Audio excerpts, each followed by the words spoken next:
terrifying horror film. It's back again. Today, Shang-Ju wishes everyone an early Happy New Year. May you all grow rich overnight. Now let's dive into this episode's horror movie, The Girl in the Cabin, also known as A Single Verse. Directed by Osgood Perkins, the mind behind The Black Coat's Daughter and Longlegs, this film once again delivers his signature blend of eerie atmosphere and psychological dread, striking straight at the heart. The story begins with Liz, a female painter, traveling to a remote cabin in the countryside with her boyfriend, Mar. The moment they step inside for their summer getaway, Liz notices an exquisite cake box sitting on the table. It looks like something a girl carefully prepared. A flicker of jealousy crosses her face, but Mar casually explains that it was left by the female cleaner who tidies the cabin. She always leaves him a cake after cleaning. Reassured, Liz relaxes.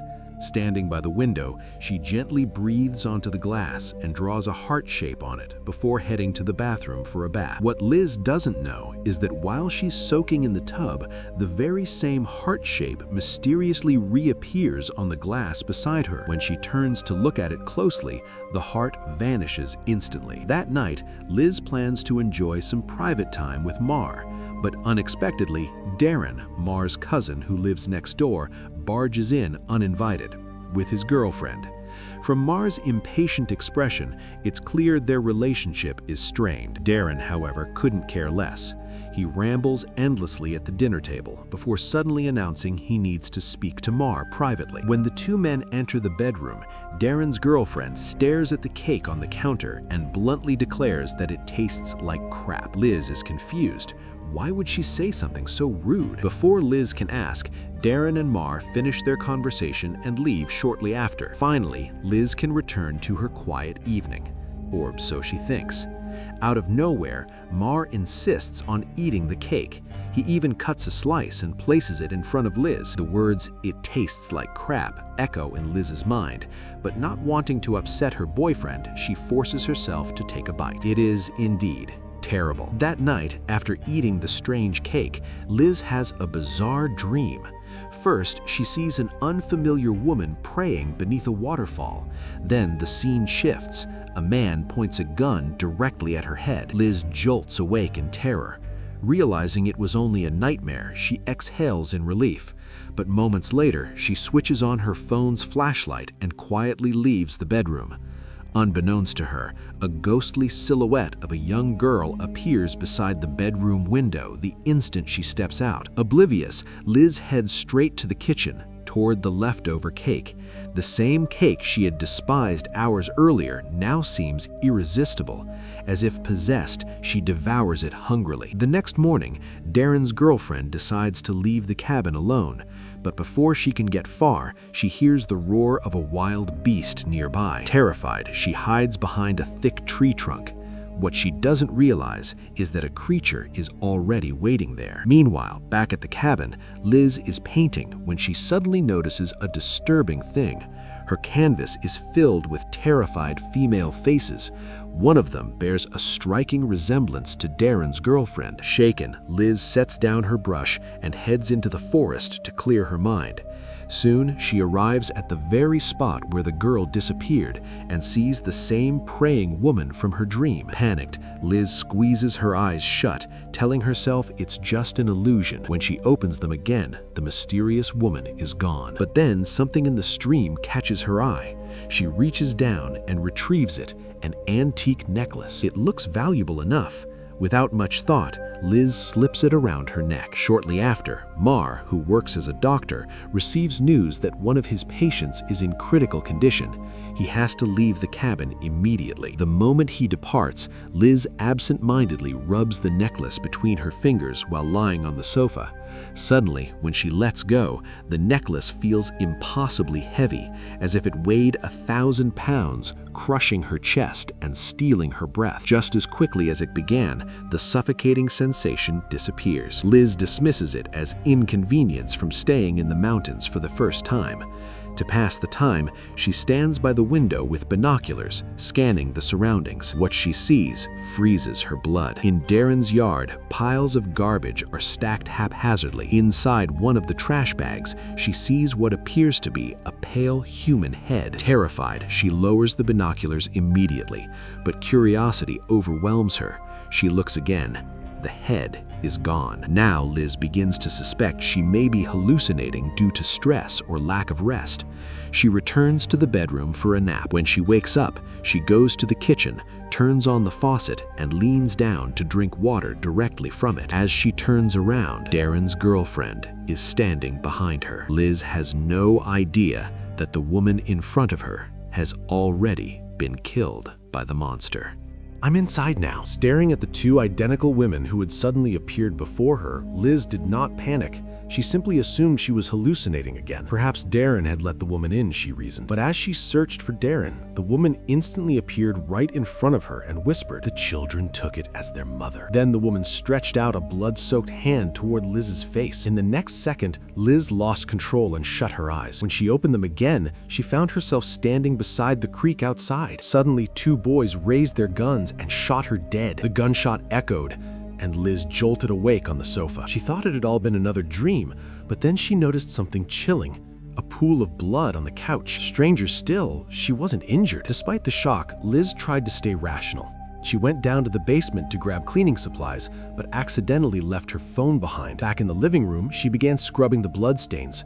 Before long, she heard faint rustling sounds somewhere inside the house. Uneasy, Liz set down the cleaning bottle and went to investigate. To her surprise, Darren had arrived, claiming he came to drink with Mar. Liz repeatedly told him Mar wasn't home, but Darren insisted on entering anyway, bluntly saying, "You're just an outsider. You don't have the right to stop me." Unable to argue further, Liz reluctantly opened the door. The moment Darren stepped inside, he began wandering around the house. First, he asked why Mar wasn't home. When Liz said he had gone to the hospital to see a patient, Darren's expression shifted. Then he asked whether Liz had eaten a cake and whether she felt anything unusual afterward. His intrusive questioning began to irritate her. Darren seemed to sense it and abruptly insisted they drink together. Knowing she couldn't refuse, Liz excused herself to the bathroom. In truth, she wanted Darren gone, but didn't have the courage to confront him directly.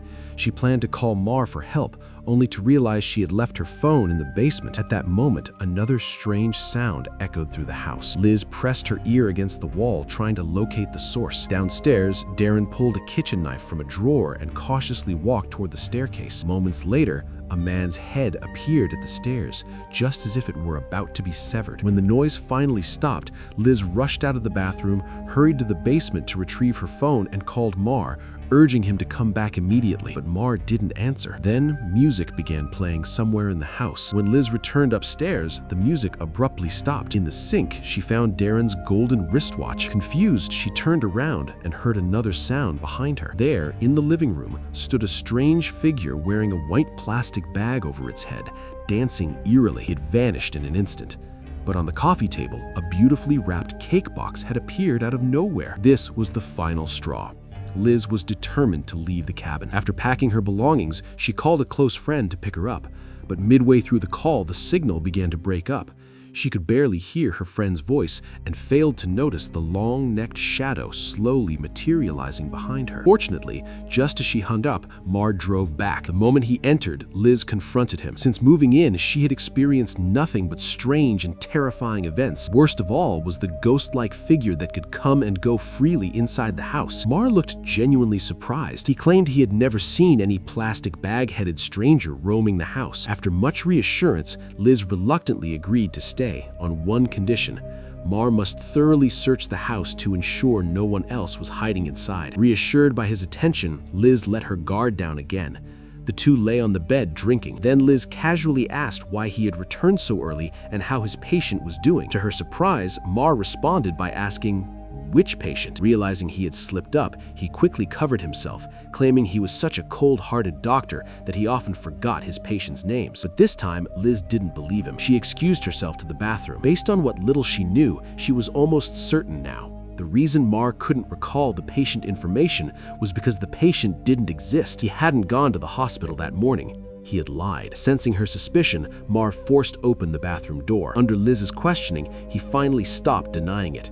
But before revealing the truth, he complained, "You shouldn't have eaten the whole cake." The cake, he explained, was meant to induce hypnosis, but only if someone ate a single slice. Liz, however, had eaten the whole thing, causing her mind to become abnormally stimulated. That heightened awareness is why she had begun uncovering their secret. Years ago, when Mar and Darren were children, they encountered a pregnant woman in the forest near the creek.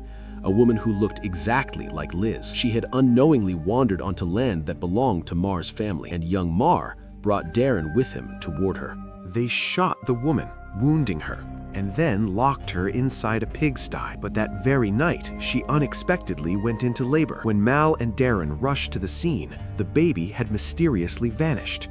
All that remained on the ground was a pool of blood. Even more horrifying, the woman's eyes had turned completely black. Faced with such a terrifying sight, Mal didn't hesitate. He raised his gun, aimed it at her head, and pulled the trigger. He killed her. And that happened more than 200 years ago, which means the Mal standing before Liz is a monster who has been alive for over 2 centuries. It turns out that the woman and her dead child awakened a creature deep within the forest. Hungry for more delicacies, the monster struck a deal with the 2 brothers.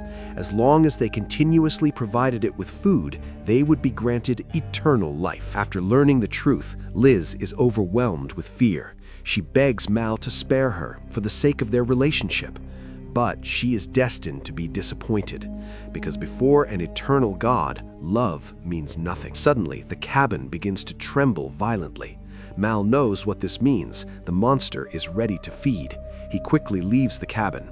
Desperate to survive, Liz tries to escape as well, only to discover that all the doors have locked themselves automatically. When she attempts to call the police, she realizes her phone won't even turn on. Worse, drops of blood begin falling onto the screen of the phone. Liz slowly looks up at the ceiling. There's nothing there, and somehow that makes it even more terrifying. Determined to escape, she rushes to the balcony, planning to climb onto the roof to avoid the creature. But the monsters have already anticipated her move. They are waiting for her on the rooftop. The moment Liz sees them, she slips in terror and falls. When she regains consciousness, she finds herself in another basement. The monsters surround her. Then the creature wearing the plastic hood crawls forward and reveals the truth. They are all women sacrificed by Mal. Because Liz looks exactly like the woman from 200 years ago, these transformed victims never intended to harm her. Instead, they had been trying to help her uncover Mal's true nature. Now that she is trapped here, they decided to pass their power onto her, so she can defeat Mal and avenge them. Meanwhile, completely unaware of this, Mal hears Liz screaming and assumes she is being tortured by the monsters. He simply turns up the volume on the radio, letting the music drown out her cries. But the next morning, Mal wakes up to a nightmare. He is hanging upside down in the forest, and he is aged into an old man. At that moment, Liz appears before him, empowered, calm, in control. She tells him that she is now the new master of the cabin. To avenge the girls murdered over the past 2 centuries, Liz forces Mal to eat the piece of cake that induces unconsciousness. Then she submerges his head into a jar of honey, ending his life once and for all. From that day forward, there will be no more innocent victims. This film masterfully builds its atmosphere of horror. Until the very last moment, you never know what fate awaits the heroine, Liz. And the reason she ultimately prevails is not only because of the victim's help, but because no matter how terrifying the circumstances, she never gave up her will to survive. That's the story for today. I'm Shang Zhu. See you next time.